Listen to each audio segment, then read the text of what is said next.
दुसरा प्रश्न असा दादा की पालकांनी प्रवेश घेताना CBSE बोर्ड की ICSE बोर्ड की आपलं स्टेट बोर्ड कोणतं त्यांनी म्हणजे निवडलं पाहिजे याच्याबद्दल? याच्यामध्ये मी तुम्हाला दोन भाग करेन. शहरी भागामध्ये CBSE आणि ICSE या दोन्ही प्रकारच्या शाळा असतात.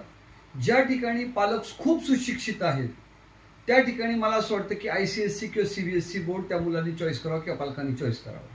त्याला कारण असं आहे की CBSEचा अभ्यासक्रम किंवा ICSEचा अभ्यासक्रम हा थोडा कठीण आहे आणि थोडा वरच्या लेवलचा आहे, ज्या ठिकाणी त्यांचे पालक त्यांचा अभ्यास घेऊ शकतील. हा एक माझा मुद्दा आहे. आणि दुसरी महत्त्वाची गोष्ट, जर तुम्ही खेड्यातल्या मुलांना म्हणाल, खेड्यातल्या म्हणण्यापेक्षा ग्रामीण म्हणाल, तर मग त्यांनी शक्यतो स्टेट बोर्ड निवडावा. त्याला कारण असं आहे की त्यांनी अभ्यास करण्यासाठी म्हणून त्यांच्या ग्रास्पिंग पॉवर जी म्हणतो आपण, ती ग्रास्पिंग पॉवर स्टेट लेवलच्या याच्यापर्यंत असतात.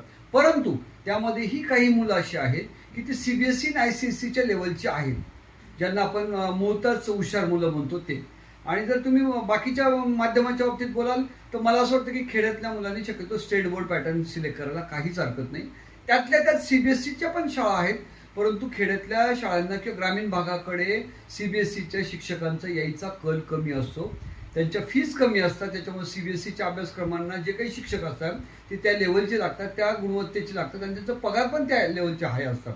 त्यामुळे शक्यतो ते लोक येत नाहीत आणि मग आपल्याच लोकांकडनं जर CBSE करून घ्यायचं म्हटलं तर ते थोडं अवघड होऊन जातं.